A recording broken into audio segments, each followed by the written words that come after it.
What is up, guys? Welcome back to the Verse Crypto channel. We got another awesome live stream. We got a lot of guests on today. Today, we're going to be talking about a project that's been taking the X.com by storm, and also the cryptocurrency space by storm.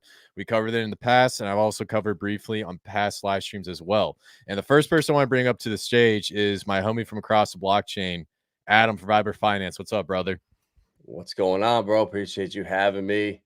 Was traveling the past couple days, so kind of out of the loop and feel like it was the worst possible time, but feels good to be back in the degeneracy and the excitement of everything that's going on. Yeah, man, it's crazy. We got alien coins blowing up. We got some more scandals on Pulsechain. And as much as I love to say I don't like to get in scandals, there's some stuff I might need to respond to later. But regardless, we're not about drama today.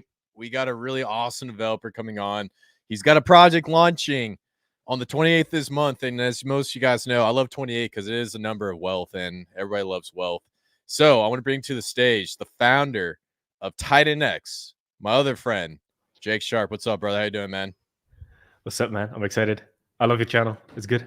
Yeah, appreciate it, man. You know, last time you came on, it actually blew up. It was awesome, and we got a lot of comments in the chat. I also got a lot of great questions, and hopefully today we can answer some. And Adam, dude, he's been talking about your project like nonstop. He keeps blowing up my phone, so he wants to talk to you as well.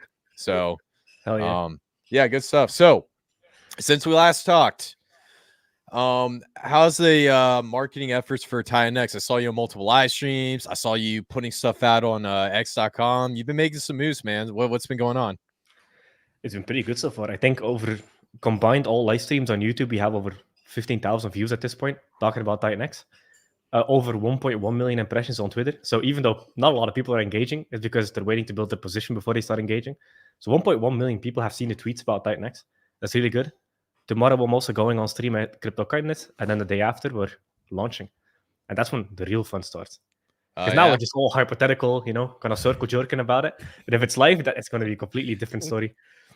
Yeah, man. You know, you've been at this for, God, was it like 2 years now? So I bet you're pretty excited to, I wouldn't say it is like a conclusion for the development phase, but you're also starting a new chapter. So what's your overall thoughts from when you started coming up to launch? Like, what was the process like? What are you feeling right now? Yeah. Me in the beginning is just a crap ton of work. So I have a Google sheet. It's called Titan X, and there's well over 42 different tabs in there, filled from bottom to top, like 1,000 rows of just calculations. So for the first 2-3 months, it was just running through multiple variations of all the economic models for Titan X, coming to the best conclusions. And then the actual development process took four-ish months. So 6 months, we kind of set the game. 6 months ago, we set the game theory in stone. Then we kind of designed all the elements of it. And 4 months ago, we started building. Today, we got a message back from the third auditor. So we got 3 audits. First audit was a guy called Akshay. He's a top 10 warden on Code Arena, so top 10 auditor in the world. Second guy was Dead Roses XYZ. And the third one was Gogo, the auditor. He's a highly recommended auditor in the space. And I'm paying him paper vulnerability, and he can't find anything anymore because we had 2 audits before. Because 2 audits was going to be totally fine. But I got a third one just so I could sleep peacefully at night. And he's like, I'm trying to break this thing so hard because I know I get paid more if I break it, but I can't. And I'm like, okay, I like hearing that. 1, I save money, and 2, it's secure. Yeah, interesting thing about audits. When I heard you were doing a third audit, to be honest, my first reaction was, hey, that might be overkill. But then we had the Oracle launch on Pulsechain. Huge expectations. Some stuff might happen with PRC20s, which I'm not going to cover here, but there's a lot of there's a lot of speculation going around it. And a day before it was about to launch, they actually found a bug. And so I thought back to what you were talking about. I was like, maybe Jake had a really good point there. So, kudos to you for taking the initial stages and the build up to, really get this protocol out there. Because I think ultimately you want this to be immutable from day 1 launch, correct? Yep, pretty much, yep. Because once it's live, we can't shut it off, so it needs to be perfect. And we can't change it as well. It's not a proxy contract, so once it's live, it's immutable. Yeah, okay, I got you. So I'm going to switch over to Adam real quick. So Adam, when you first heard about Titan X and you're seeing all the stuff Jake was posting on X.com, What was your first initial thoughts? Be honest. My first initial thoughts were that's exactly what I would do. If I was to create a project, I would have done exactly what he did. Look around all of crypto and see what works. What are the best things out there and pick a little bit from each one. And I think that you couldn't have done it in a better way. And also, but I think that Zen, love or hate Jack, the way it launched, the fair launch, I think that kind of changed crypto moving forward and how we kind of view projects that have VC funded, any kind of backing. Like there's now going to be DeFi or you're not. It's like it's cut and dry now. So I'm really excited. And I think that I'm curious to ask you, what about with the last week, all the excitement, the ETF potential news, prices going up, people probably looking into crypto again. I know I had a lot of people reach out in the last week that were gone for 2 years. So I think the timing, you excited for ETH to start pumping? Do you want it to stay cheap? What are your thoughts about that? Yeah, I mean it's perfect because we're launching at the end of the end of the bear, start of the bull. Couldn't be better than that because you get none of the bear market, all of the bull market, from before day one of the bull market to all the way to the end of it. So the top call that I made on Twitter is 3rd of March 2025 because historically that's where we should top out, give or take 1 week. So we got a good 2 full 280-day cycles in Titanx before we hit the top, and that could be some insane stuff. So the timing is absolutely perfect because launching in the middle of the bear is okay, but it's actually better to just launch at the start of the bull so you skip the entire bear because your chart looks way better because the chart starts at the bottom and then shoots up. So there's no resistance to the upside. Yeah. Because if you look at the chart, like something like Zen, for example, no hate for Zen, but like from a technical analysis perspective, it broke the launch. Like, so it launched and then it all the way went down. So on the way up, you have a bunch of resistance levels instead of support levels on the way down. That's horrible for technical investors. So starting at the end of the bear, start of the bull is the best chart you could ever possibly wish for. So I'm happy. That's perfect. Yeah, and just building off of what Jake says, for those guys who don't understand what the resistance level, what he's saying is when people dollar cost average in, they buy a position, and rather than just selling at a massive loss, they wait till they can recoup their money and then sell. That's why sometimes when you see it skyrocket up, you see a little bit of a dip, and it's something you have to take into account with Bitcoin, Ethereum, and stuff like that. So, do you want to add something to that? I saw you about to say something. No, I'm just hyped for the bull market, man, because the bull market, you guys were around in the last bull market, right? So people don't get it. You wake up, it's 30%. You wake up, it's 40%. You wake up, it's another 30%. You can have like a couple $100,000 in like 3 days. That happens during the bull market. It's like, it's insanity. And I don't think people get it because since people have been around for like, most of us have been around for the entire bear market at this point. So we've seen everything go down. It's a 2-year wait. But once you're in a full-blown bull market, all of the losses that you make, you can recoup in 2 weeks in a bull market. It's insanity. So I can't wait for the bull market again. Dude, everyone's excited. This past bear market was so interesting because we had tokens that did really, really well. We had a lot of scandals. We had a lot of beefs. It's just been drama central. And everyone's enemies in the bear market, everyone's friends in the bull market. And I think we're getting back to that friendship stance, which is going to be awesome. And I think in the next bear market for a year after it starts, I'm probably not going to be on Twitter anymore because I feel like that's the worst time to be in it. That's the one thing I learned. So, but yeah, really good stuff, man. So I want to get over to back to what's going on with Titanx. So from what you saw in your initial marketing setup, are you starting to see the formation of a community behind this token in its initial level or phase? Yeah, 100%. So we have 1,188 people in the Telegram now. It might be a little bit higher. That's great because a lot of people look at these new coins that start and they see the Telegram has 3,000 people. But what they don't know is they probably paid like $80 to have 2,800 people pumped in there, fake Telegram accounts. So there's actually only 200 actual people in there. And then you also get this community effect. That's why it's extreme. One of the biggest things I look for absolute moonshots is having a public founder. It's so important because even if you have 1,000 real people in a Telegram for an undoxed developer coin, okay, there's 1,000 people in there, but because it's an undoxed developer, they don't really know what's happening. The max investment might be like $500 for most people. But because it's a public founder, because we have 3 orders, because of all of that stuff, that 1,000-person community, that could be $1 million right there.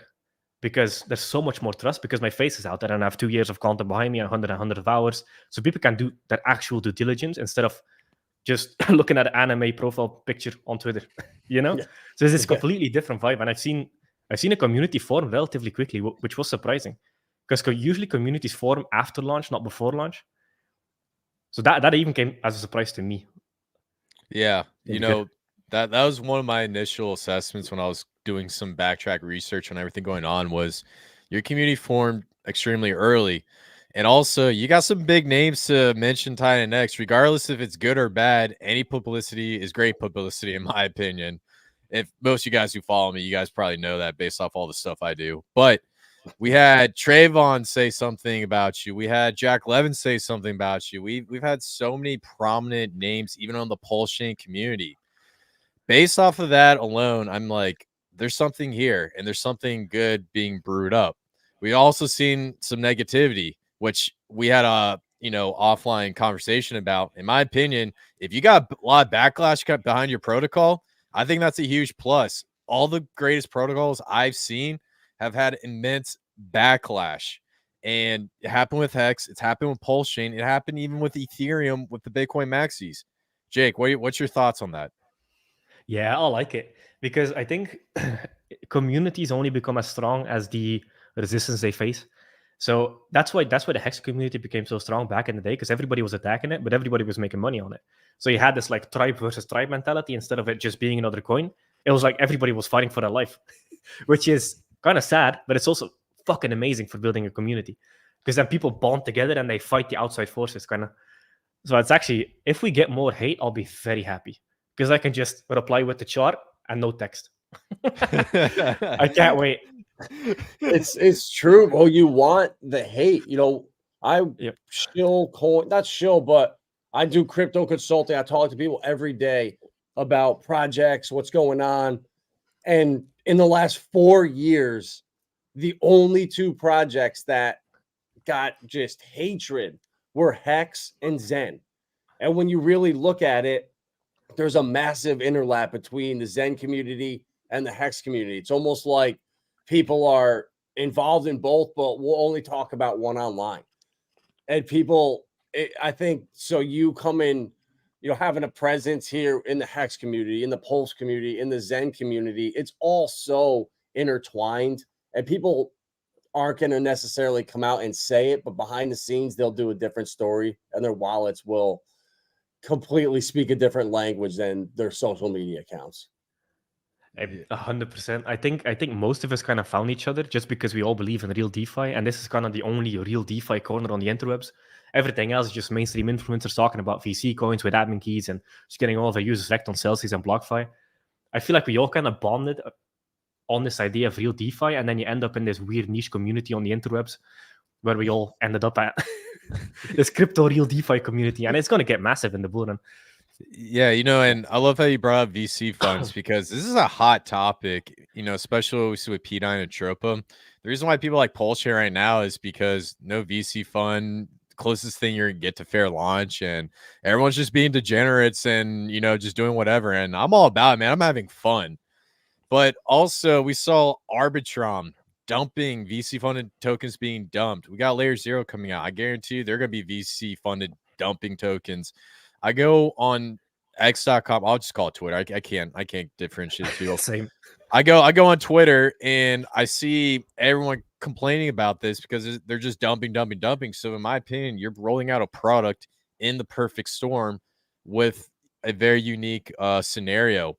Was that something you were being strategic about, or did that so happen to just fall in line with your schedule or your timeline?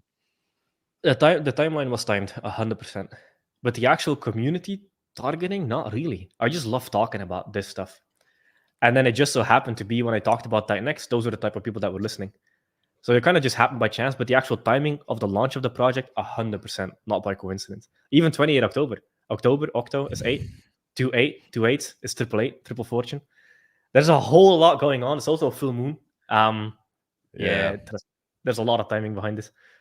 Yeah, it's funny that we actually have a numerology, astrology, crypto community being formed in Pulsechain that not a lot of people know about, and they always like to hit me up because I always talk about numerology here and there, just a little bit, and they're like, "Dude, is Jake Sharp using some sort of like inside Illuminati, numerology stuff going on?"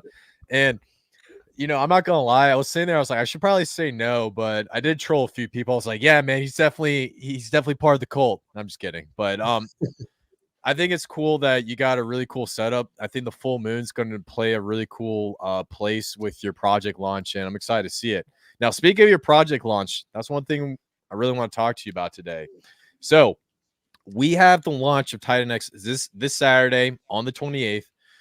Could you explain the launch process and some things you're going to expect during this launch? Yep. So the way it's going to work is we're going to deploy the contract. It's multiple contracts. So we have a Titan X core contract and a Titan X buy and burn contract. These two need to get linked up together. So we need to deploy both, link them up together, create the initial liquidity pair. Well, I don't create the initial liquidity pair. The buy and burn smart contract does, but we have to run the functions to do that. So the deployment process will probably take a good 20, 30 minutes. So after the deployment process is done, we'll take the contract addresses, post them inside of Titan X News Telegram group. So people have the contract addresses there first. Then the dApp will unlock. That's going to be at app.titanx.win. So now if you go there, you see a password page. This password page will be unlocked. And for the people that still see the password page after we unlock, you have to hold shift on your keyboard and press refresh so it clears your cache. Because right now it's stored in the cache. And then you'll see the dApp and you can start doing whatever you want to do from that point. And then we're off to the races. So 28 October. And the reason we don't give a very specific time is because we want to prevent sniper bots from getting the initial liquidity pool. So by having a stealth launch on a specific day, you prevent them from doing it. Makes it a lot more fair. Yeah, that was actually my other question because sniper bots only came relevant towards the end of the bull market, and in the bear market they've just been absolutely dominating on Ethereum, and sooner or later they're going to be on Pulsechain, which I'm not really ready for. That's why I've been so hardcore on the Pulsechain altcoins. But based on what I've seen, I can definitely see. Hopefully, a sniper bot doesn't buy it up, but if a sniper bot were to buy up the token supply, it would drive the price up, and then they're going to collapse it down. But also, we have inflation from the Titan X token. So I know you can't say anything about price performance because the SEC will probably be watching this and go after you. But in your opinion, do you think sniper bots will have any sort of impact on the launch of Titan X? Yeah, they'll make miners more profitable. Okay. Because there's also another thing. So we have the 62% buy and burn, but also because the initial liquidity pair is formed by the buy and burn contract, the buy and burn smart contract owns that liquidity. I can access it. There's no admin keys to access it of any kind. But the buy and burn smart contract, we built in a collect fees function. So all the trading that happens from sniper bots, it goes into a 1% exotic LP pool on Uniswap. All those fees that build up actually feed the buy and burn contract. So by them trading back and forth and buying and dumping actually just helps everybody burn coins and push up the price. So I actually like it. I hope they snipe it, but I would rather have actual users in there instead of like sniping bots. But as far as I know, sniping bots, they can only snipe like really at the start if they know the contract address before the liquidity pool goes live.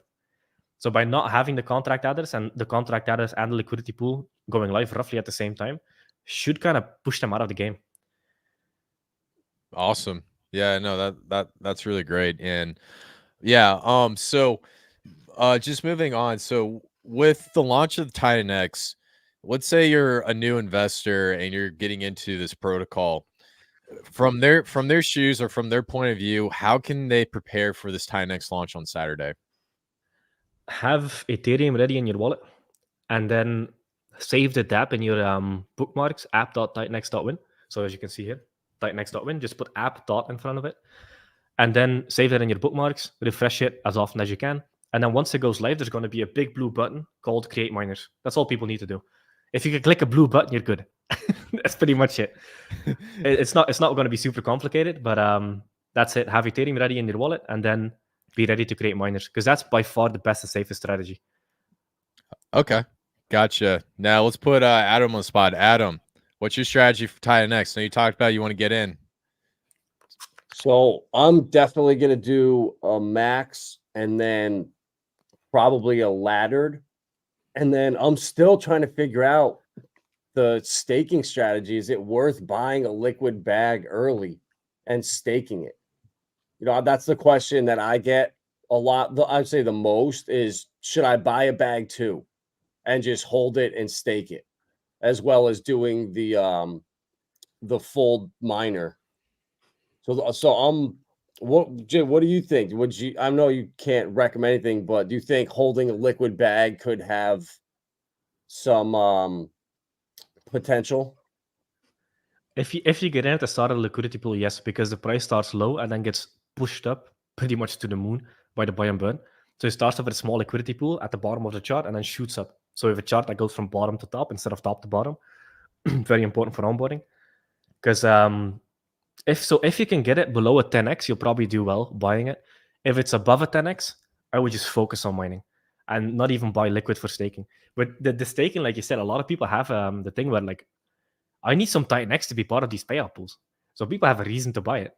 Because one of the biggest pieces of FUD I've heard is nobody's buying it. But all I hear is people wanting to buy it because of the staking. So the payout pools, the payout cycles are actually made so that people have a reason to buy. And then also the minimum staking time is 28 days, which means that if people want to get a big portion of the payout pool, they'll buy, they'll stake, and then they're locked for 28 days. So they push up the price, remove supply off of market by staking it, and then the chart stays there because they're not dumping it. So the staking was done by design like this. So there's going to be a lot of reasons to buy. It just, the highest risk period to buy is at the start. After it kind of finds a price equilibrium, like maybe 100, 150 days in, it'll be a lot safer. But at the start, buying is, you have to treat it with a trader's mindset, get in and out, pretty much. Because most of the inflation comes into existence during the first year, and then it just drops off a cliff. So the most of the initial token supply will be created during the first year. And then, so for example, on year one, it might be like 6,000% inflation as everybody creates miners and gets their tokens. But then it becomes massively deflationary very quick, and the Ethereum price shoots up. So it becomes very expensive to get. And then, like roughly 3 to 4 years in, the nominal inflation drops from 6,000 to like 0.1% a year. It basically becomes a cap token, and it will become net deflationary through all the burning protocols like Hyper. So Titan-X is kind of designed to go from hyperinflationary to hyperdeflationary. Yeah, That's cool. Yeah, well, what I really like about it is you're gonna get most inflation within that first year, and then we're gonna see that deflationary shock at the end of year one. With Zen, it wasn't as much of a gradual change, but with Titan-X, if you look at the curve, it's pretty big and pretty significant.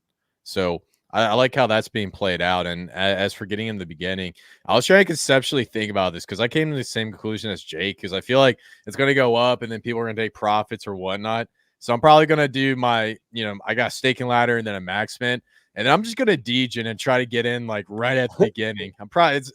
Most of the time when I do this, it never works out, but I'm not really that smart. So I like to keep pushing limits of it, but hey, you never know.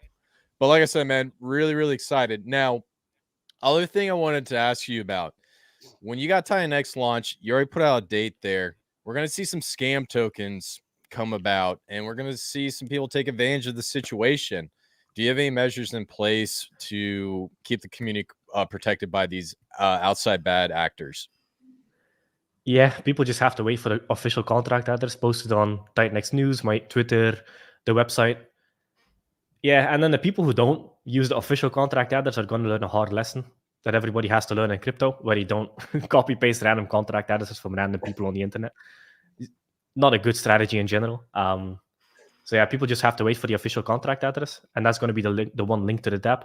So if people want to be really safe, they wait until the dApp unlocks, because as long as you're in, unless you're trying to play games on the liquidity pool, as long as you're in there on day one, everybody has all of the same stats. So you have 24 hours to be a day oneer, like an OG basically. So you can go to the app, scroll to the bottom, and the token address is going to be right there, and there's going to be a copy paste button right next to it. That's how you make sure it's safe. Yeah.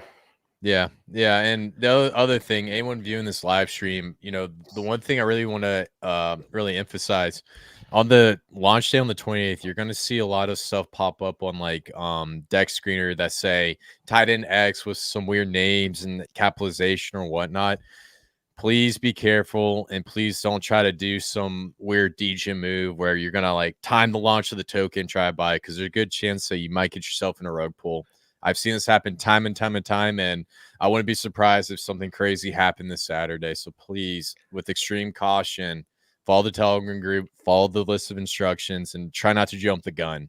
I know it's fun, but you know, you gotta be safe with this kind of stuff. So yeah. Another thing is, another filter people can use to see which pool is the real one is the real pool will have at least 8 Ethereum in it at the start. So if it's like a liquidity pool at $200, it's probably just some Indian Jeep that creates a random pool to rug pull people. That's pretty much it. So as long as it has more than 8 Ethereum, because most scammers are broke, so they like do liquidity pools like $200 or whatever. But at least 8 Ethereum, and then double check the official contract addresses. awesome, cool. Very good points. Now, I got to jump into a few questions that I got since our last live stream. And so I want to go a little bit back into the token utility. I covered it. CryptoKinetics did a phenomenal job covering your project as well. So basically, the biggest confusion with Titan X, everybody understands, you know, you can mine for the Titan X token, you can stake for it, you can earn yield. It's a very simple concept, excuse me. But what is the difference between mining Titan X and staking Titan X? This is where the huge confusion comes in. Yep. So yeah, I've heard this quite a few times. So mining is basically you create your own tokens, and staking is you use whatever tokens you have, either mined or bought on Uniswap, and you stake it. So you need tokens in your wallet in order to stake. But with mining, you actually create a token similar to how Bitcoin launched. So Bitcoin, you could mine your own tokens, or you could, well, in Bitcoin, you can't even stake. Just cool logo. It's like Dogecoin basically at this point. Yeah, so mining creates a token, staking, you use the tokens that you already have either bought or mined, and you can lock them up to get the Ethereum yield. The Ethereum yield that you get from staking is liquid. So the only thing that is locked is your tokens, but then the staking yield that you earn, you can claim whenever you want.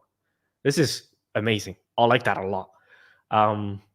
Yeah, because even if you're dumping your yield to realize some gains, you're dumping Ethereum, you're not dumping Titan X. I like that. You can dump Ethereum all you want. Ethereum doesn't care. Titan X will care in the beginning. Yeah. No, very, very good point.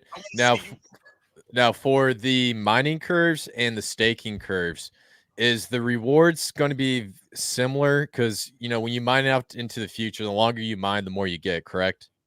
Yep. Okay, so the curves for staking and mining are essentially the same. It's just one's creating the token, the other's just earning interest off of like a stake, basically. Yep. And so the way staking works is it has a share rate.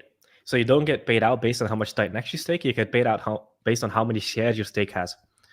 And another question I've seen is, so you can have up to 1,000 stakes in your wallet. You don't have to claim Ethereum on each individual stake. It all gets added up into your wallet, and you only have one claim button to claim all of your yield. So you can go up to 1,000 stakes. I wouldn't recommend it. Like, really, you should only have like max maybe 10 stakes. Just combine them all into one. But then with staking, when you lock up your Titan X in a stake, you get shares in return. So the share rate is going to start at 800 Titan X per share. So if you have 800,000 Titan X and you stake it, you would get 1,000 shares. So you would get 1,000 shares. But if you go out longer, you can get up to a 350% bonus. So you could actually have closer to, instead of 1,000 shares, you would get closer to 4,500 shares. So the longer you go out, the more shares you get, which means you get a bigger share of the payout cycles. Okay, absolutely. Yeah, thanks for clarifying that, because a lot of people get very confused trying to differentiate the two. And I had an issue at the beginning, but that makes a lot more sense. Now, do you think there's going to come a time where it'll be more beneficial to mine for the Titan X or to stake for the Titan X? One thing I thought about was, you know, when we get towards the end, when the inflation decreases and it's constant, in my opinion, I think that's when they're probably going to be equal, right? When it comes to mining and staking. But in the beginning, it kind of turns into a game theory where maybe it's better to mine, maybe it's better to stake. What's your thoughts on that, Jake? Yep. Titan X is kind of designed to be mined and miners be profitable. So one thing I posted on Twitter is somebody in the Telegram was like, you know, to get to 1,000x, you actually don't need 1,000x. You just need 3 10x's. Because 10x times 10 is 100 times 10 is 1,000. So you can actually do 3 staking cycles as 3 mining cycles of Titan X. And you could get to 1,000x by just compounding over into the next mining cycle. So for example, if you have a 10x, you could sell that 10x, start more miners, get another 10x, sell it, start more miners, get another 10x.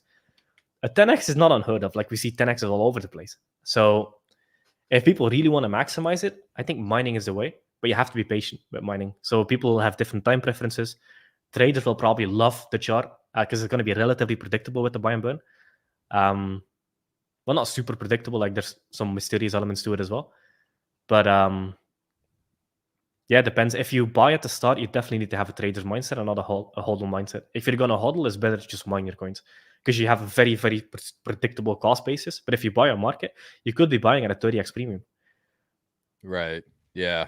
No, I'm pretty stoked for the beginning when it comes to the trading because as I said before, I'm gonna try to get in before the sniper bots. I'm just kidding, but regardless, I'm definitely excited for trading. Adam, did you have any more questions about utility? Because when we talked about this, we spoke about a few questions about this that you might have had.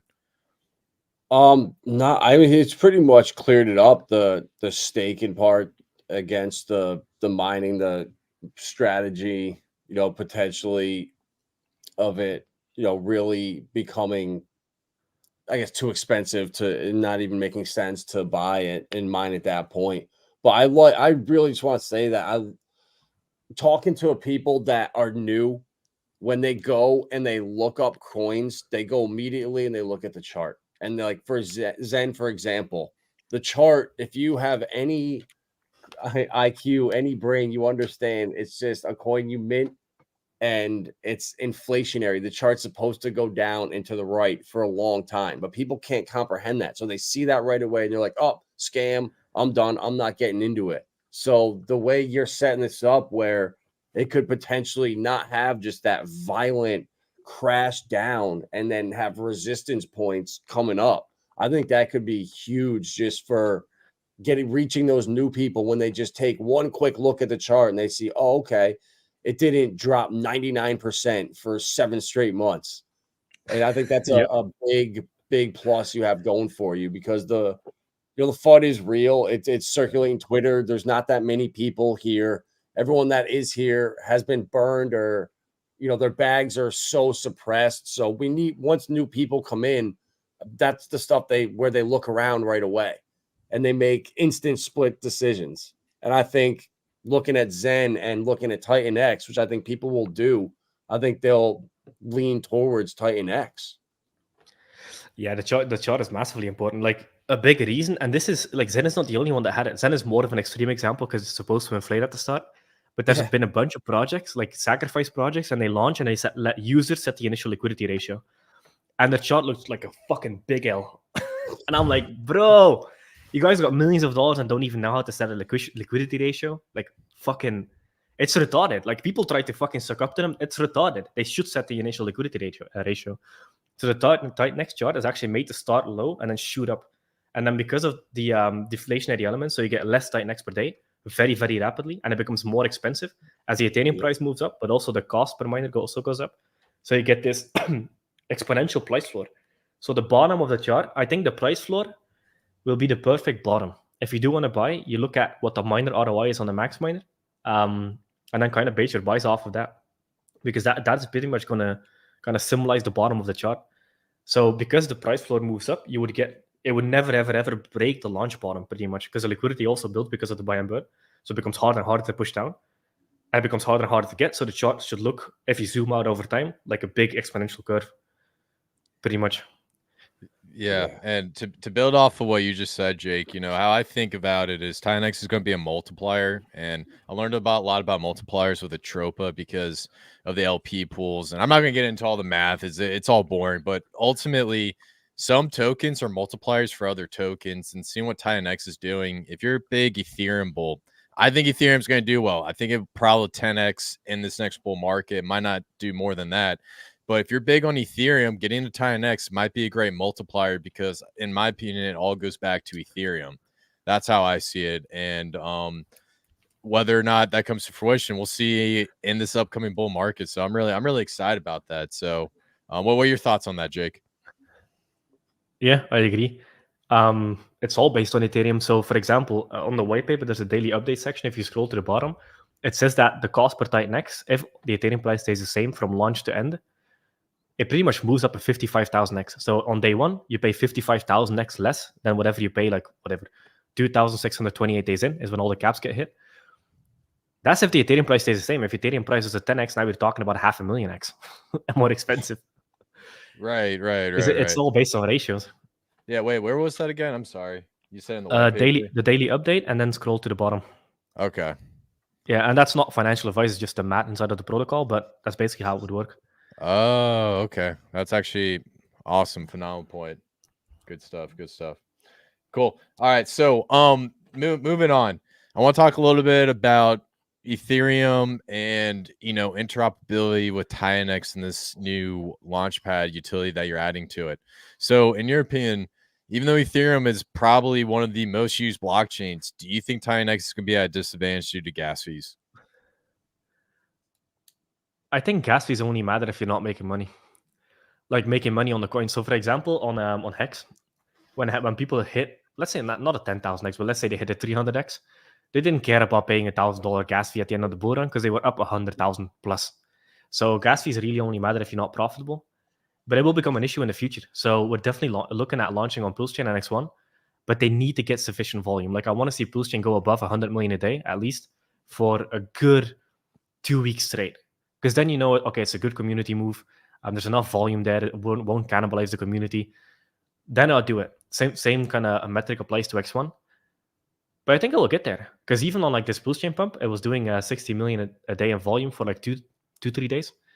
So it could move up there in the bull market. But at the start, Ethereum is where all of the money is at, because every blockchain is basically just a splinter of the Ethereum community. Everybody on Pulsechain is on Ethereum, but not everybody on Ethereum is on Pulsechain, for example. But that will be off into the future, for sure. Right. And getting into the interoperability component, do you see Tinex being bridged to other blockchains? Because that's one thing we see with Pulsechain. We see like, Texan from Ethereum, Chainlink from Ethereum. Do you think Tinex will be bridged over to Pulsechain? And do you think you guys would be developing some sort of like launchpad utility on Pulsechain using the bridged over Tinex tokens? That's actually not a bad idea.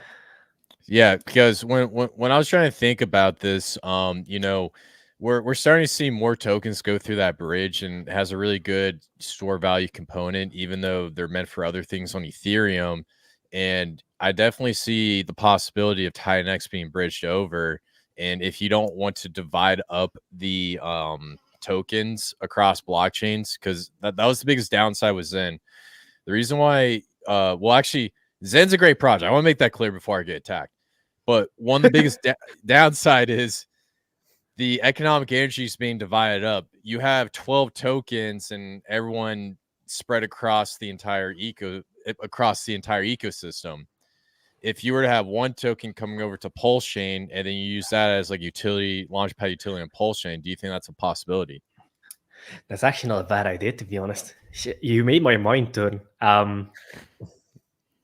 I like that. There might be a way to do it, because the issue is when you bridge over, the contract address usually... Actually, no, it stays the same.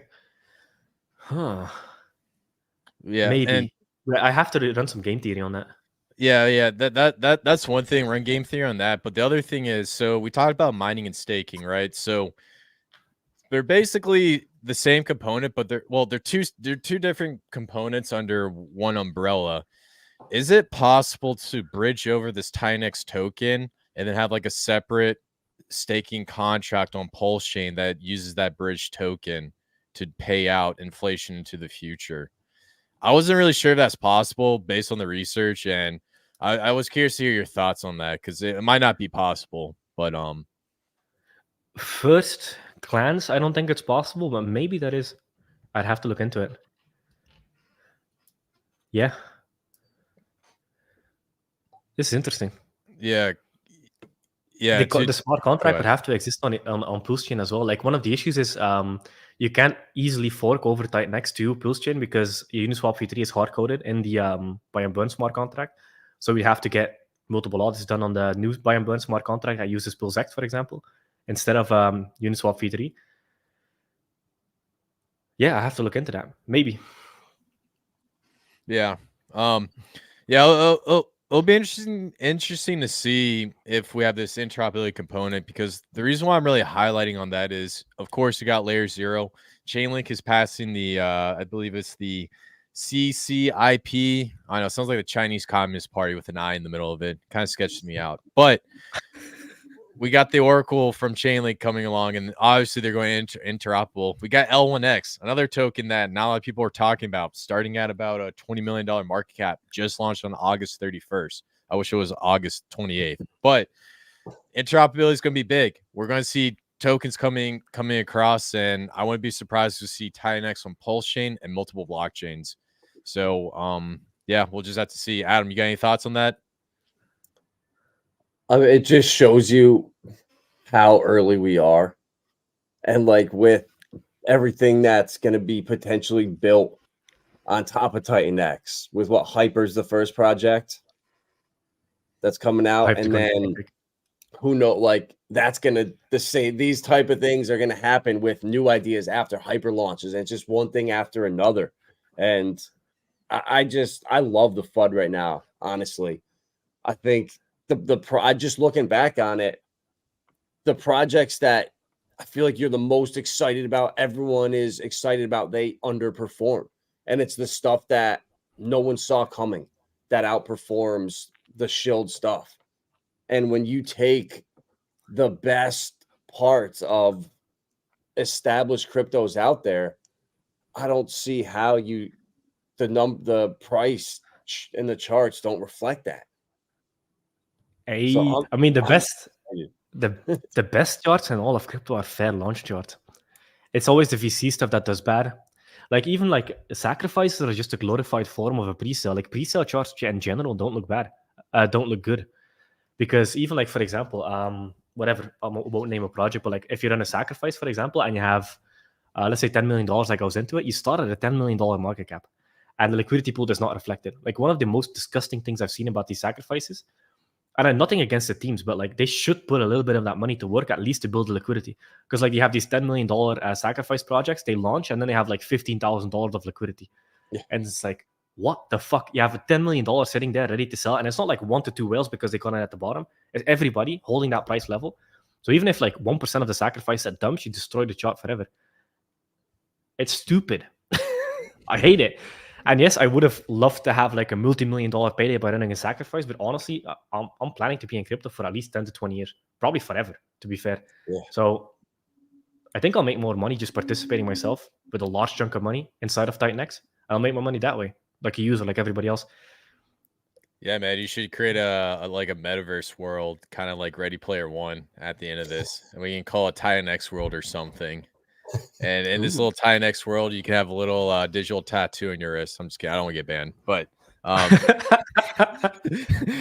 sorry, I just had to do it. I had to do it. But yeah, dude, I think the innovation component with what you're coming out, man, is really cool. The other thing I want to pick your brain about, these decentralized bridges have been popping up. I know you expressed your opinion about VMPX in the past.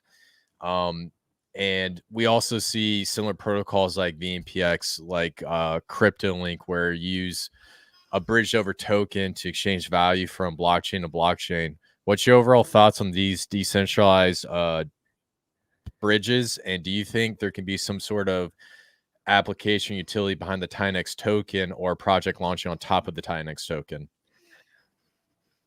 Maybe. So you guys all know Tai Lopez, right? Wait, say that again. Do you know who Tai Lopez is? Tyler, that sounds familiar. Real estate guru guy. Yeah, okay. Yeah. Here in my garage, I think he's a genius. But he also launched a crypto project back in the day. It was called Radio Shack. Radio Shack had a very similar idea where essentially it wasn't bridging, but it was a DEX, and all the trades route through one central token. That token is dead. It went to zero.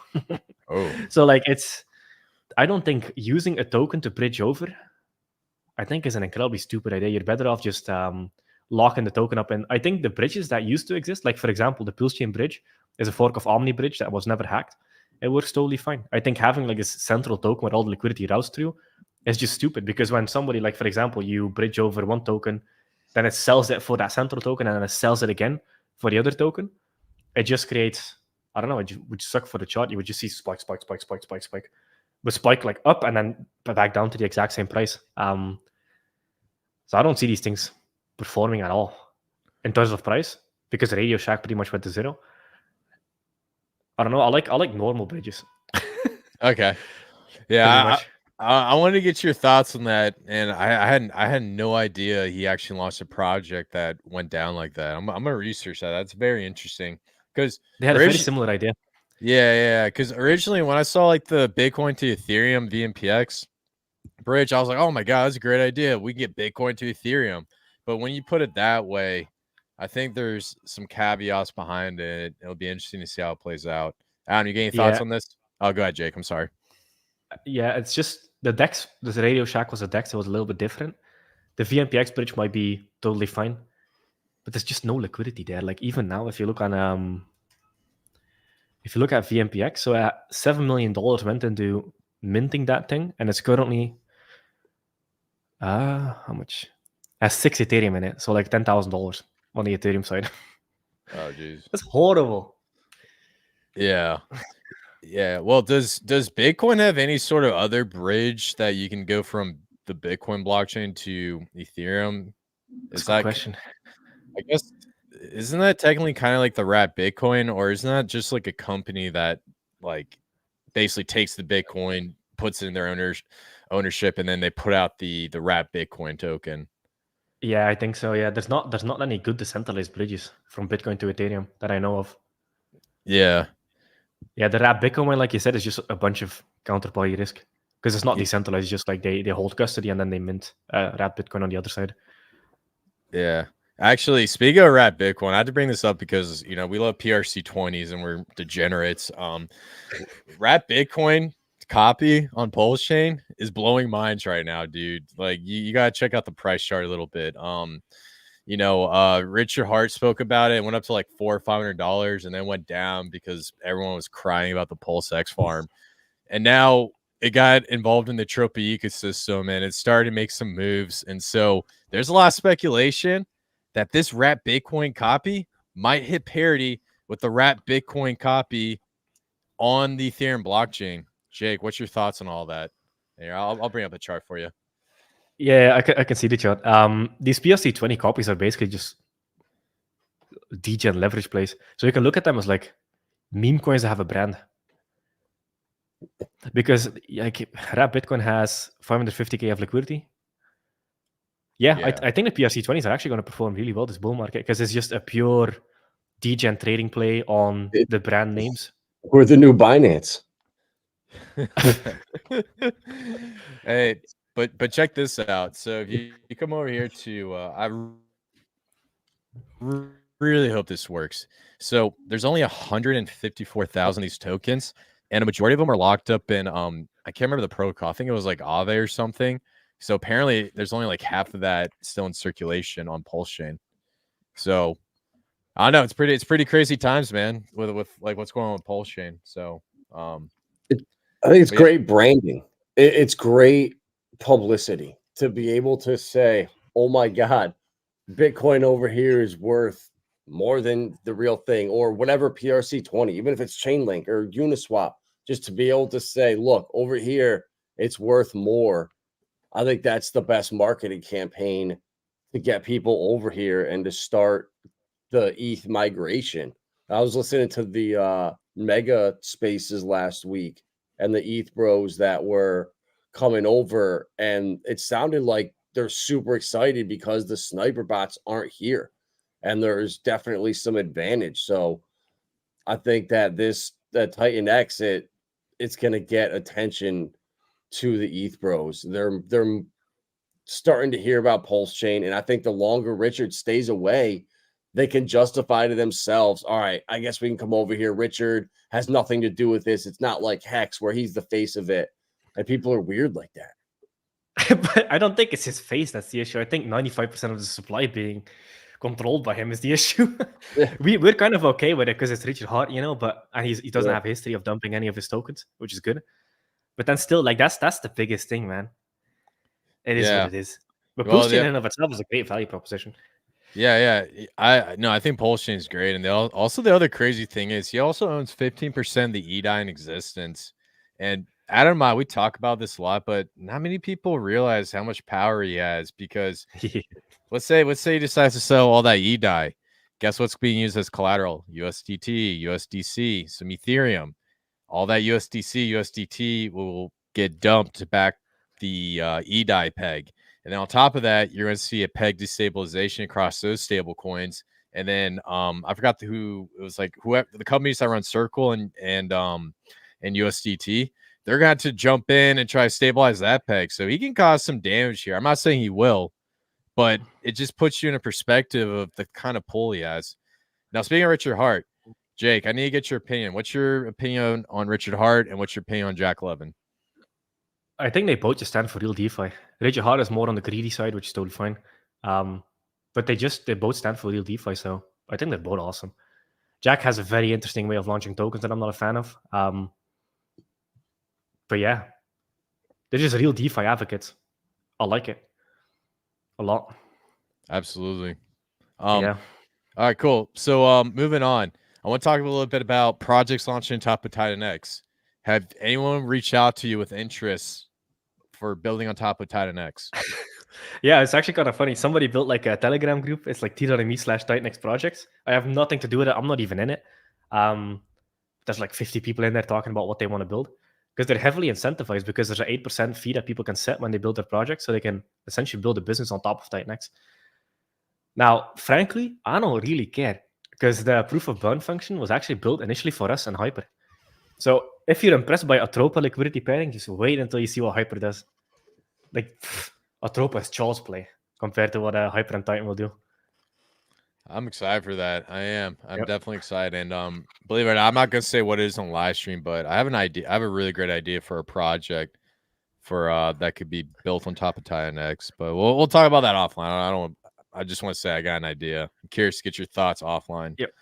But I mean, I think if you want to build something, you definitely want to have the two core tokenomics that are basically all I care about is time locks and buy and burn. Yeah. And I think also this idea of vertical integration, that's the one thing I really like what you did with Titan X, because you got horizontal and you got vertical. Horizontal is when, you build tokens outside that kind of buy in together. And vertical is when you build stuff on top of tokens so that it basically provides price stability, price support, and doesn't divide up economic energy. Jake, in your opinion, what do you think about vertical integration, and how are you going to be implementing that into the Titan X protocol and the Hyper protocol? Yeah, that's going to happen through, I think you build a real hyperstructure if the volume in one token goes to support both. So for example, with Hyper, I'll give a little hint, is with the buy and burn, so there's going to be a separate buy and burn contract for Hyper. And what that buy and burn contract will do, it will actually buy Titan X on the market first and then sell it for Hyper, which basically pushes up the Titan X price, takes that supply off of market, locks it up in the liquidity pool between Titan X and Hyper, and then burns the Hyper it got. That's just one element of it.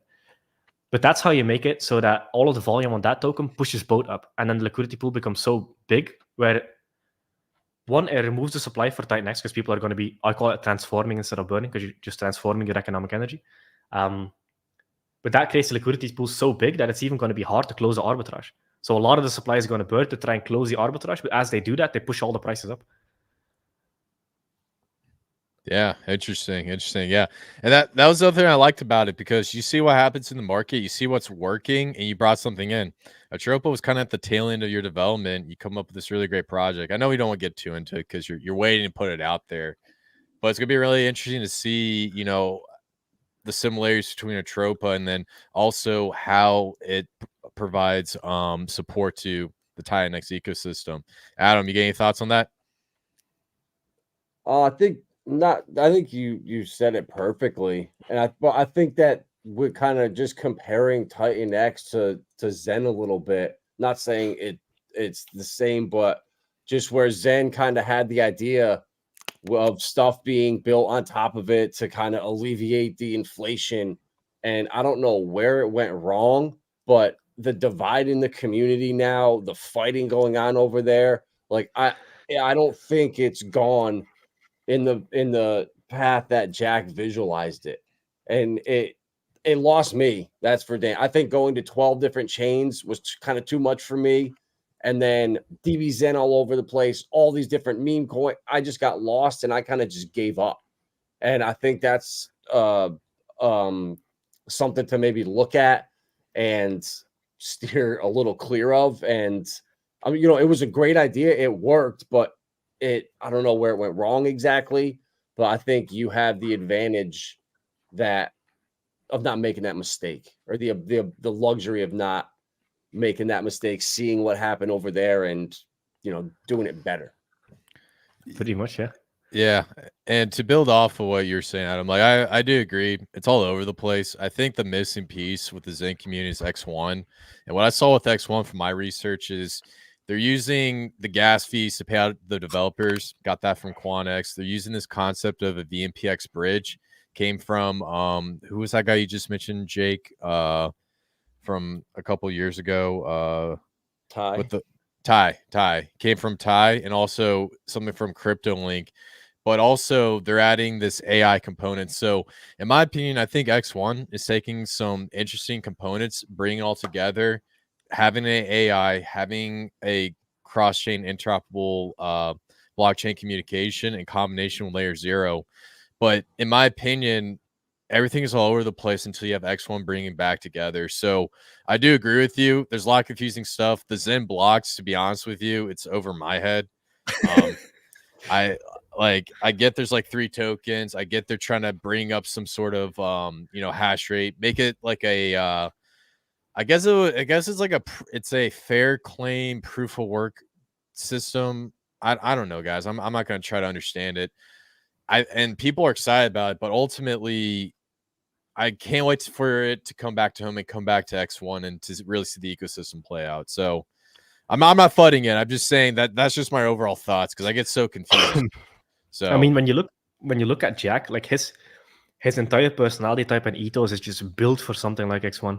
He's not built for a fucking token, man, because he doesn't care about price, he doesn't care about liquidity, he doesn't care about bonding them together. Like, you need a certain type of person that cares about price and ROI to build a token.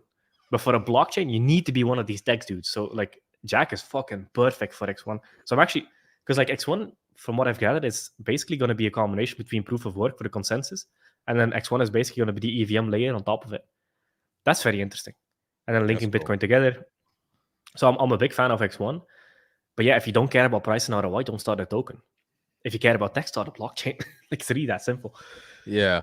And it's interesting was he's got a partnership set up with layer 0 as well. So it's kind of bringing it all full scale. So just like you said, man, he's got really great utility. He's got really great innovation. And I know a lot of people are frustrated with him because they haven't seen the X1 launch, but also we're not in that bull market phase. I think the launch of Titan X is going to start, this upside in the bull market that you talked about. B-Roots has talked about. A lot of other people talk about. That's going to happen in November. And I do agree there's bullish times ahead in November. So it'll be interesting to see. I think Titan X will do well. I think Zen will do well. X1 will do well. I think Pulsechain will do well. I think pdai is going to hit peg for all the haters. But I'm just how far is pdai? It's 0.008 right now. No, let me double check that. P died. I mean, the issue is with something like the Atropa ecosystem, like they're not fair people, man. Like, they launch a bunch of tokens and inflate, and then people buy into them, and then they get wrecked, and they rug pull the liquidity, and then feed it back into Atropa. And I think Maria is just a fat dude behind the computer. It's not a girl. It's not some NASA scientist. Like, there's a lot of people, stuff that people push, but it's like, I don't think so, man. Like, dude, the Maria stuff trips me out a little bit because right? There's sometimes where Maria will say something great, and there's sometimes where you're like, I think you lost me. Like, there's one time when Maria was like, "Hail Satan," and I was just like, "What is this?" Exactly. And everyone was like, "What's going on?" Or then it would say something extremely intelligent. But the one thing I'll say about the atropa ecosystem, it did create some sort of price stabilization behind pdai. I do agree with you. The rug pull mint function tokens sketched me out so much. And I think the tokens that are announced that can't be minted and can't be manipulated, like atropa, down, and tsfi, those are going to be the true gems. All the ones with the weird names and stuff, I stay clear. Especially, did you hear about the CIA debacle? No. All right. So Maria launched a token called CIA, and the token supply was 666. And in the chat, Maria was just like, "Do not buy token with 666 or a name of a very sketchy institution." Obviously, CIA token supply 666 fits the bill. So everyone starts speculating, getting in, and the next thing you know, it goes up, and then mid function gets turned on and kept going. So regardless, Maria's a savage, man. I don't know. I don't want to mess with Maria because that thing's got power. So, but yeah, guys. So, before I start getting to questions in the chat, Adam, you got anything else? No, I'm excited, bro. I really am. I can't wait to get there, get my max day one mint, my ladder in, and I'm degenning in and buying the liquid bag and just holding it for a little bit, and hopefully not get wrecked. But I don't know. Something tells me it's gonna pump hard quick if you get it at the right time. Yeah, man. I mean, listen, man. We've been DJing this whole market, dude. Like, you know, from atropa to pdai to Pepe, like we've been at it. Jake's actually been building stuff that makes the world a better place. We were just over here just doing crazy YouTube videos, talking about conspiracy theories. So, you know, I'm excited for TinyX. I'm excited to see how the price does. In my opinion, it's going to pump hard at the beginning. Inflation's going to set in, price stabilization, and then as we start to get closer to the full scale of the bull market, more eyes on Ethereum, I think it's time to shine. And I definitely will be posting weekly updates. So anyone viewing this, I'm going to put in right around 1 ETH, and I'm going to post weekly updates to show you guys what happens. And based off of the numbers, you guys make your own opinion. You know, it's one thing for us to sit here and talk about conspiracy theories, talk about game theory, talk about, you know, prices or whatnot, but it's another thing to actually see the product in action. And I think you guys should base your opinion off of that. So, Jake, anything you want to say based off our closing statements? I think people in TinyX, everybody should be focused on the miner ROI. That's the big number. Because it doesn't really matter what the price on market does, even though it's supposed to be extremely volatile because of the buy and burn. Extremely volatile. The miner ROI is the only thing that matters. Because like I was like, okay, 3 10x's is 1,000x, but then somebody was like, yeah, but 3 22x's is 10,000x. I'm like, you make a very fair point. So as long as you focus on the miner ROI, I think that's what the game is. Really understanding that game theory, because TinyX is designed to outperform. The TinyX miners are designed to outperform everything, pretty much. So it's gonna be nice. Yeah, I'm really excited. And if you guys go on Pulsechain, I got some ideas, but you know, I'm really excited to see how it plays out. I'm really excited for Hyper. That's one I really want to see, because because that I think that's where you're gonna really get people speculating and screwing around, whether it's one token or multiple tokens. So cool. Now let's go to comments.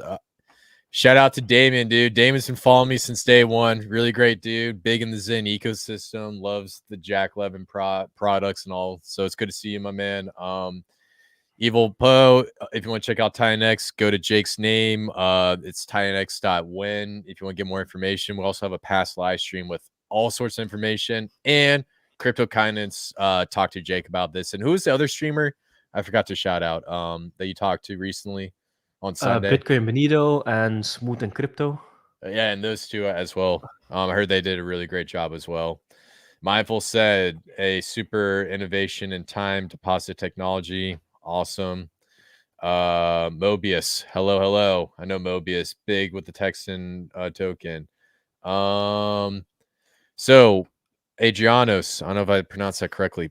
Please, can you explain how the mechanism of buy and burn will work? So there's no possible to, I don't know what that means. B and B all at once. Oh, buy and burn all at the start.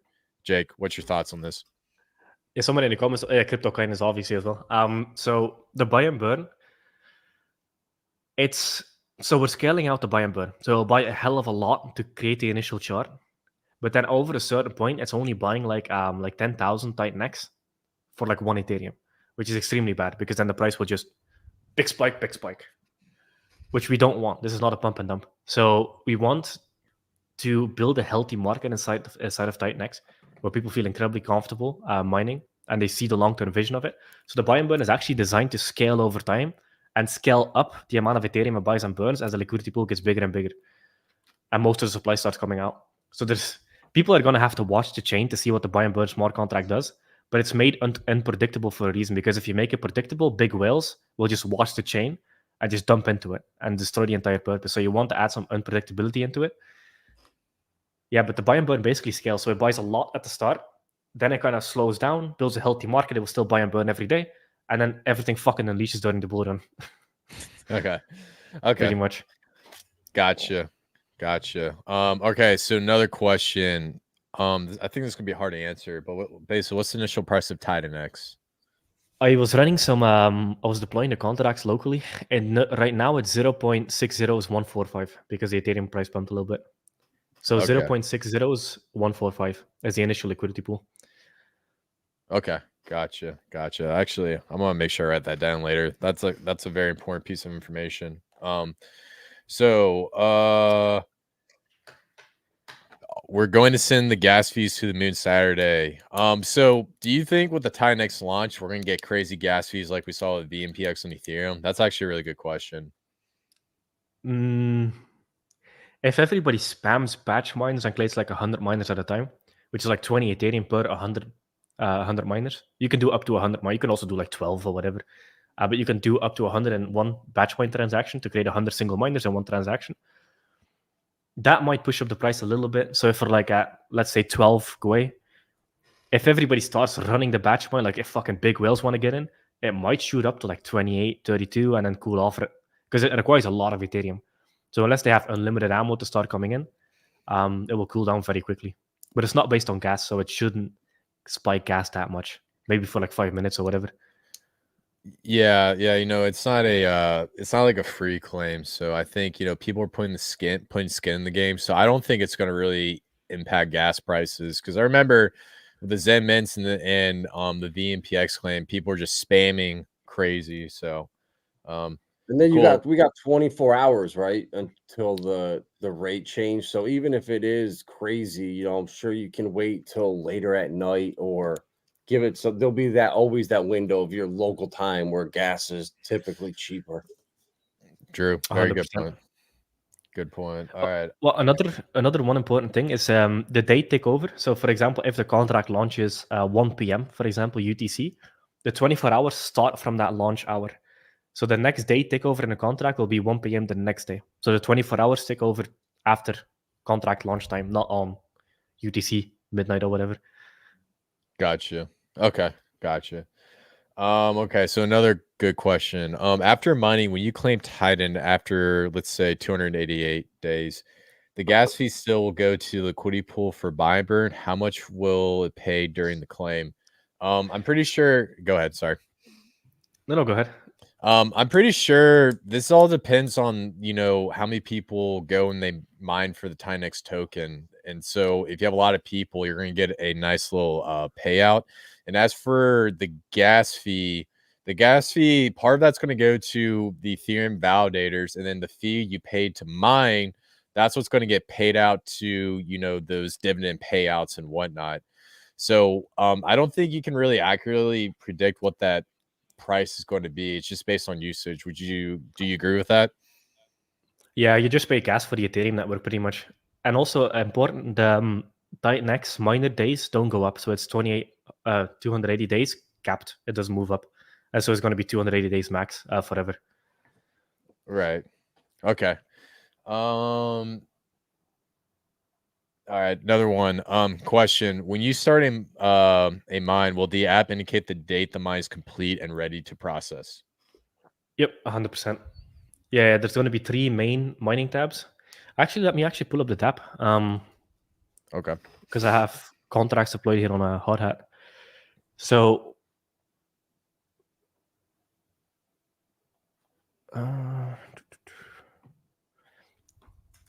okay, let me share.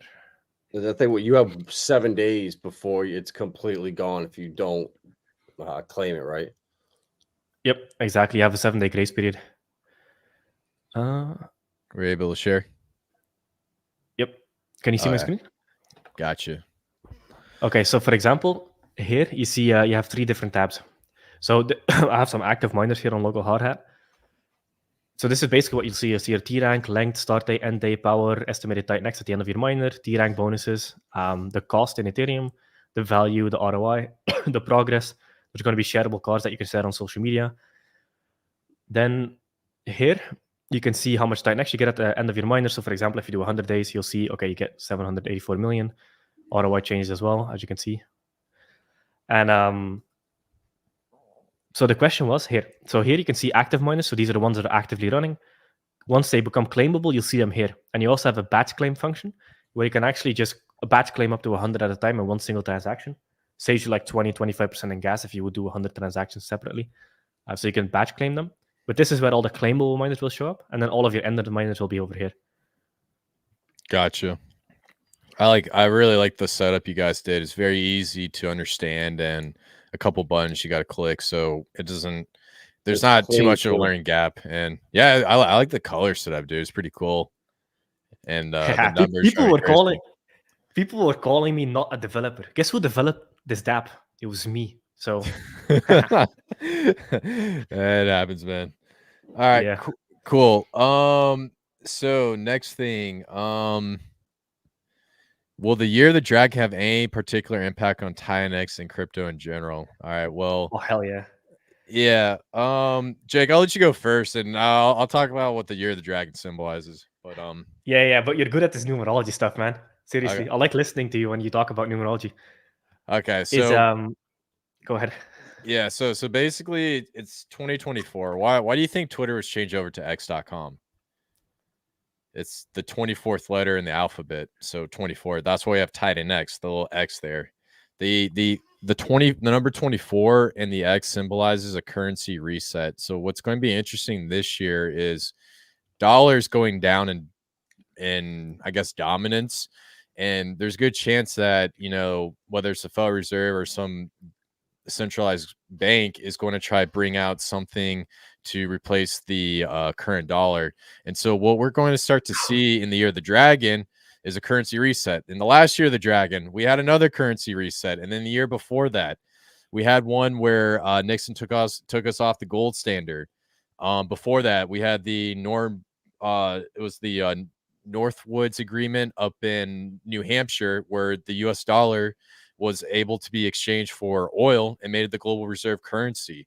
So 2024 is when we're going to see this big event, and supposedly the drag energy is under the currency reset, but also means war. I'm not going to get into that, but that's the idea behind it. Your guys' thoughts? You guys want to add anything to that? Or I'm not the gematria guy. okay. Oh yeah, well, I love that stuff. Yeah, I love listening to it. I'm all ears. Yeah, it's crazy, man. Like so I got a bunch of numerology courses and coaches. I got like 2 numerology coaches, and so I'm a 22 master builder, life bat. So it basically everything was fucking perfect. Like he was like, hey, this is what you're born to do, dude. So that's when I really decided to go hard on TitanX. But basically 2024 is the year of the dragon. So that's why we use the dragon symbol in TitanX a lot. The dragon and samurai are 2 big ones. And then 2024 is also a big monetary energy.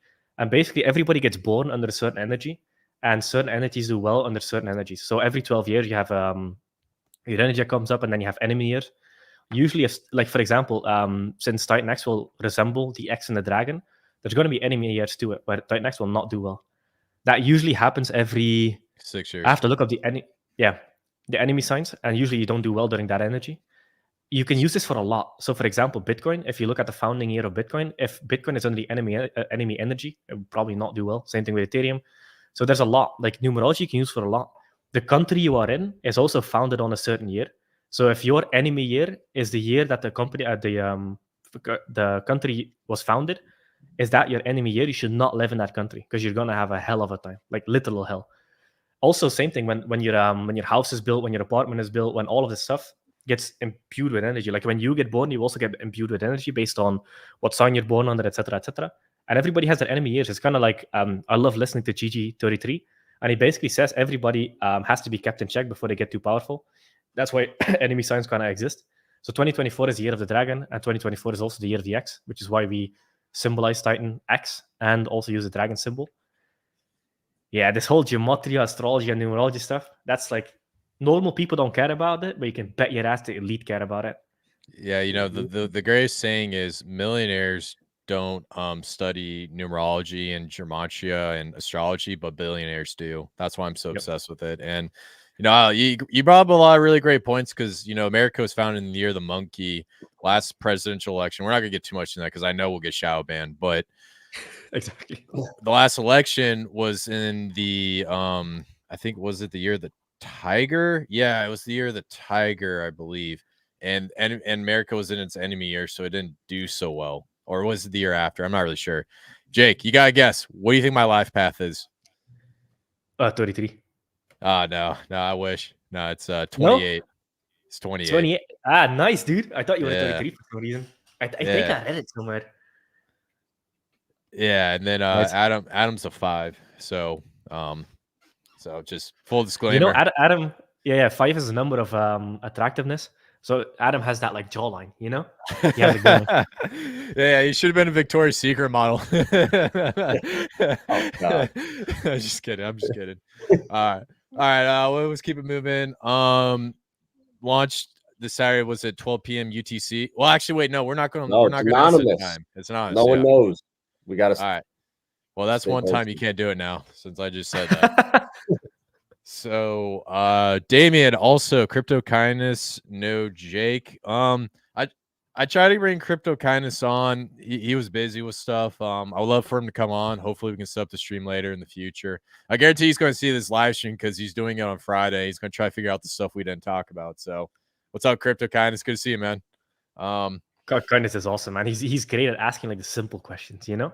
Oh yeah, like absolutely. Yeah, I like him. I like him wide. Sorry I came in late. Was this going to be launched on Pulsechain? It's on Ethereum first, maybe Pulsechain in the future. Is that good? What do you think, Jake? Pretty much, yeah. It all depends on the volume metrics. Like if Pulsechain gets sufficient adoption where it's worth cannibalizing the community, then I'll do it. But if it's not worth it, then we won't. Because there's a lot of tweaking that needs to happen to the smart contract. A lot to be on Pulsechain. Gotcha. All right. And then this is actually I like this. This is an interesting one. So taking into account the buy and burn, what effect would a major black swan event that affects market have on Titan X? Oh, it would dump like everything else. Yeah, crypto's gonna dump. Like Titan X is gonna dump 40%, 50%, 80%. It's all part of the charts. Yeah. And you know, the thing I will say about black swan events, and this is something you guys gotta see like the past couple weeks, when we have weird, you know, economic events, crypto is actually doing well. People are actually putting their money into crypto. So I think the crypto market could possibly be decoupling from the S&P 500 and TradFi. That's not always going to be the case, but this is our first sign of it. So will it dump? Yes, but I don't think it's going to dump as hard as traditional stocks. And that's just my opinion. That's something we'll have to see. So all right, we'll do one last one and then we'll call it good after this. Does the year of the X mean that Zen, PulseX, Hex, and Titan X will do all very well? All right, so here's the one thing I'll give you guys. I study a lot of numerology and I go really, really deep in this stuff. Some stuff I put out in the public, some stuff I don't, and I'm not an expert. But the one thing I will say is when you look at these crypto projects, the best ones I do is based off of the founding date. And when the project's found under a certain type of energy, it's more prone to be more attractive to wealth, more male energy, or even female energy. So it's all different. And the reason why Hex is so attractive for anyone in numerology was it was found on an 8-day, and 8 is the number of money, but it's also the number of karma. So there's flip sides, there's upsides and downsides to this. And so in my opinion, Zen was founded on an 8-day, so it's going to do really, really well in 2024. PulseX is going to do really, really well. Hex was founded on an 8-day, and then Titan X is going to be founded on a 28-day. 28 is the number of wealth. Adam, Jake, you guys want to throw anything else in there? Also, I would say XRP will probably hit $589. I knew you were going to say that. I knew you were going to say that. It's all part of the plan. The switch is going to get turned on. One big green candle. I knew he was gonna say that. I knew he was waiting for that. I mean, honestly, though, it is funny that how Elon made the switch right now, and next year, I think Twitter is going to start accepting payments are coming to Twitter. I think he's going to bring Dogecoin into it, and it'll slowly become like the WhatsApp for us over here. Mm-hmm. Well, X is going to be awesome. Like, especially now that they're going to be integrating video and stuff into it. Like, X might be a very, very genuine YouTube competitor if they get the UI right. Because, like, Rumble, for example, I like Rumble because of the people that are on there. But Rumble UI is fucking garbage. So, like, X has a good UI. So, like, it could actually be a genuine YouTube competitor.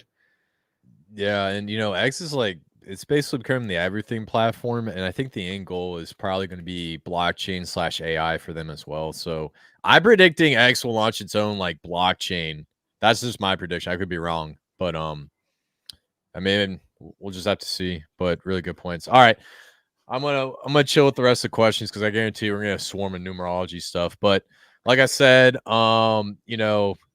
Jake, Adam, this is actually a pretty cool live stream. We got into TinyX. We went down a lot of rabbit holes. I think a lot of people are going to like this, and I'm not going to be surprised if we get some crazy clips getting spammed with social media, and I'll actually be pretty hyped. But like I said, Jake, we're really excited to see your project get launched this Saturday. It's going to be a project we're going to be following closely. I know you're probably going to be back on future live streams and whatnot, but honestly, great work with what you're putting out there, and I can't wait to see how launch day goes, and I can't wait to see how this first months go. So and also thanks for coming on live stream, dude. So I love doing live streams. I love talking. Like, this is so much more fun than building, because like for the last 6 months I've done nothing but build, and it's actually rather depressing because you're like 6 months, you're not making any money, you can't really talk about it, so it's just like heads down build. But now that we go live, I'm in there participating with all of you guys, so I'm hunting for the biggest whale position with my own money. Absolutely. And also building off that, Adam, it's great to have you on live stream as well, dude. We talk 24/7 about projects on the phone, and we've been talking about TinyX forever, and it took us like 2 weeks to figure out strategy about this. So it's great to have both y'all on, and hopefully we'll do some more live streams. We'll talk about more stuff, whether it's conspiracy theories, numerology, or just TinyX in general. So it'll be a good time. So guys, check out Vibra Finance. Socials all down below. Please check out Jake Sharp. His socials all down below. If you're interested in TinyX, start preparing now. Launches in 3 days. Nothing wrong with getting some Ethereum in your wallet. And also, please, I can't stress this enough. Be careful at launch day. Don't click on crazy contracts. Don't be buying stuff. Wait for the Telegram and all the official social media links to put out the DApp there and start interacting contract that way. I get everybody likes to jump the gun and be a DJ and buy it up, but safety should be your first and foremost priority, especially with crypto, because there's a good chance that this could be life-changing and you don't want to screw it up for you, not only you, but your family. So, all right, I'll stop going to rants and talking, but yeah, like I said, guys, we got to do this again, and thanks for coming on. So, for sure.